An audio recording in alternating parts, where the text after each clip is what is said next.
Hello friend, तो आज की इस वीडियो में हम कवर करने वाले हैं क्लास 11th का ये आरोह का चैप्टर 6 स्पीति में बारिश, जिसके लेखक हैं कृष्णनाथ जी।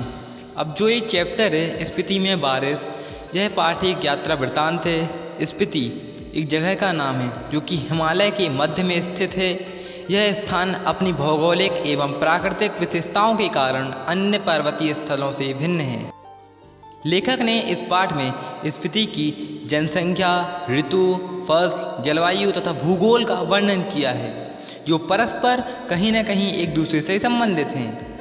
पाठ में दुर्गम क्षेत्र स्पीति में रहने वाले लोगों की कठिनाइयों के भरे जीवन का वर्णन किया गया है। कुछ युवा पर्यटकों का पहुंचना स्पीति के वातावरण को बदल सकता है।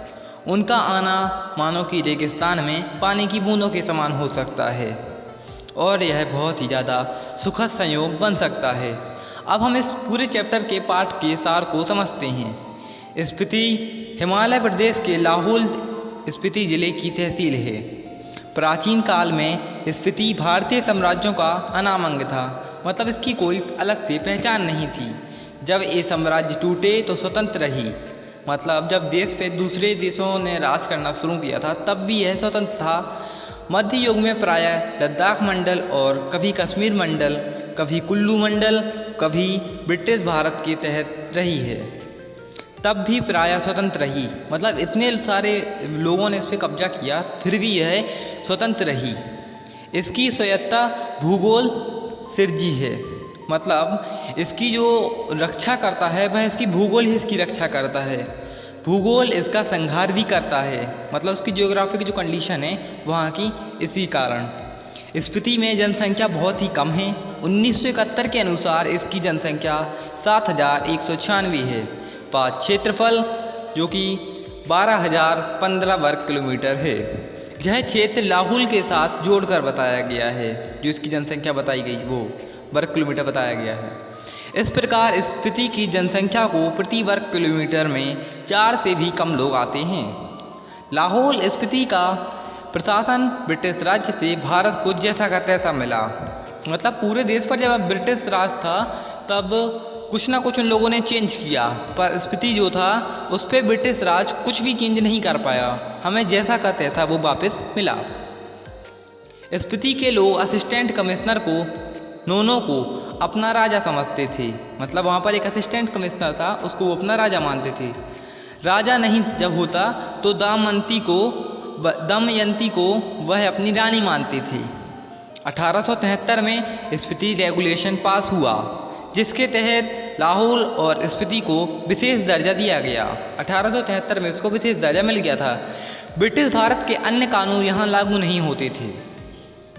रेगुलेशन के अधीन प्रशासन के अधिकार नोनो को दिए गए थे, मतलब कुछ जो विशेष अधिकार होते हैं वो वहाँ के असिस्टेंट कमिश्नर नोनो को दिए गए थे, जिसमें मालगुजारी इकट्ठा करना, मतलब टैक्स लेना, और छोटे मोटे फौजदारी के मुकदमों को सुलझाना होता था।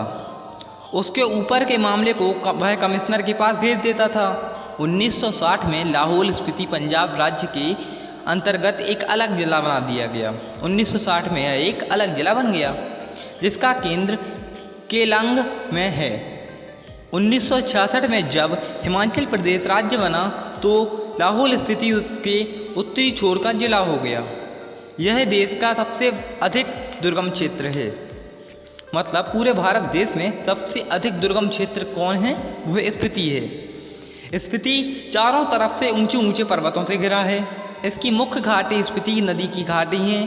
कहा जाता है कि यहाँ कोई पारा नदी भी है। फिर घाटी है। स्पीति के पहाड़ लाहौल से भी ऊंचे हैं और बिना किसी बर्फ से ढके हुए हैं और भव्य हैं, मतलब जो पहाड़ की चोटियाँ हैं इनके सिरों पर नर नारियों की व्यथा का अर्तनाद है। अर्तनाद में होता है दर्द भरी आवाज़ें। इस व्यथा की कथा इन पहाड़ों की ऊंचाई के आंकड़े में नहीं कही जा सकती, मतलब यहाँ पर जो इतनी कठिनाइयाँ हैं, यहाँ के लोग इतनी कठिनाइयों से रहते हैं कि उनकी कठिनाइयाँ इतनी ऊंची हैं कि पहाड़ से भी ऊंची हैं। लाहौल की तरह स्पीति में भी 2 ऋतुएं होती हैं। कहीं मैंने ऋतुओं का बखान किया है। अब यहाँ जून से सितंबर तक अकल्पित बसंत ऋतु है। शेष वर्ष शीत ऋतु रहती है। यहाँ पर मतलब पूरे देश में 4 मौसम रहते हैं जहाँ पर, वहीं स्पीति एक क्षेत्र है वहाँ पर केवल 2 ऋतुएँ होती हैं, जहाँ जून से सितंबर तक की एक अकल्पनिक बसंत ऋतु होती है और वहीं पूरे साल इसको छोड़कर शीत ऋतु रहती है।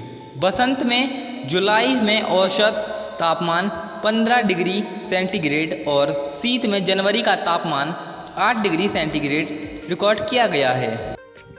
बसंत में दिन गर्म होता है, रात ठंडी होती है।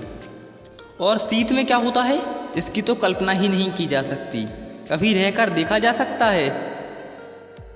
अब लेखक यहाँ पर बोल रहा है कभी रहकर देखा जा सकता है। स्पीति में बसंत लाहौल से भी कम दिनों का होता है। मतलब जो बसंत है वह लाहौल में ज़्यादा दिनों तक रहता है और स्पीति में कम दिनों तक रहता है। दिसंबर से घाटी में फिर बर्फ पड़ने लगती है।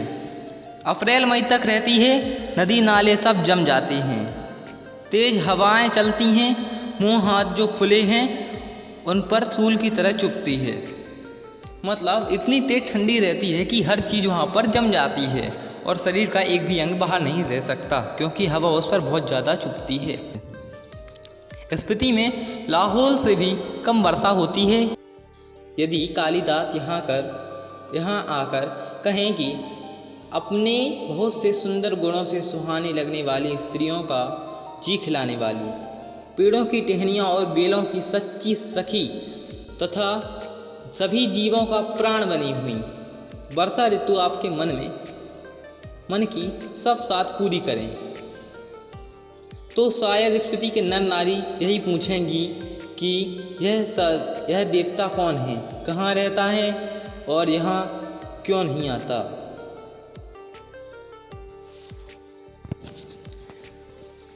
तो शायद स्पीति के नर नारी यही पूछेंगे कि यह देवता कौन है, कहाँ रहते हैं, यहाँ क्यों नहीं आते। स्पीति में कभी कभी बारिश होती है। वर्षा ऋतुएँ तो यहाँ मन की साथ पूरी नहीं करती। धरती सूखी, ठंडी व बंद रहती है। स्पीति में साल में एक फसल होती है। मुख्य फसलें हैं जो 2 किस्म की हैं, जौ तथा गेहूँ, मटर और सरसों। सिंचाई का साधन पहाड़ों से आ रहे नाले हैं। मतलब पहाड़ों पे जो बर्फ़ जम जाती है वह बर्फ़ समय पर पिघलती है और फिर जो खेतों में पानी देती है। स्पीति नदी का तट चौड़ा होने के कारण किसी काम का नहीं आता। मतलब उन लोगों को नहर चाहिए होती है छोटी सी जो अपने खेत की ओर मोड़ सकें, पर वह बहुत ही ज़्यादा चौड़ी होती है और पानी सारा बेकार हो जाता है। स्पीति में कोई फल नहीं होता। स्पीति नंगी और वीरान है। मतलब वहाँ पर लोग बहुत कम हैं और स्पीति में पहाड़ भी बहुत ज़्यादा हैं और बहुत ही ज़्यादा दुर्गम इलाका है। वर्षा यहाँ एक घटना व सुखद संयोग है। मतलब वर्षा यहाँ पर बहुत ही ज़्यादा कम होती है। लेखक के वहाँ रहते रात को वर्षा हो गई। मतलब जब लेखक वहाँ पर गया हुआ था तब वहाँ पर वर्षा हुई थी। सुबह उठते ही उसने सुना कि उनकी यात्रा यहाँ पर शुभ है। स्पीति में बहुत दिनों बाद बारिश हुई है। मतलब स्पीति में बारिश बहुत ही कम होती है। आपने यहाँ इस चैप्टर में एक बात पे गौर किया होगा कि लेखक ने स्पीति और लाहौल की कहीं ना कहीं तुलना की हुई है।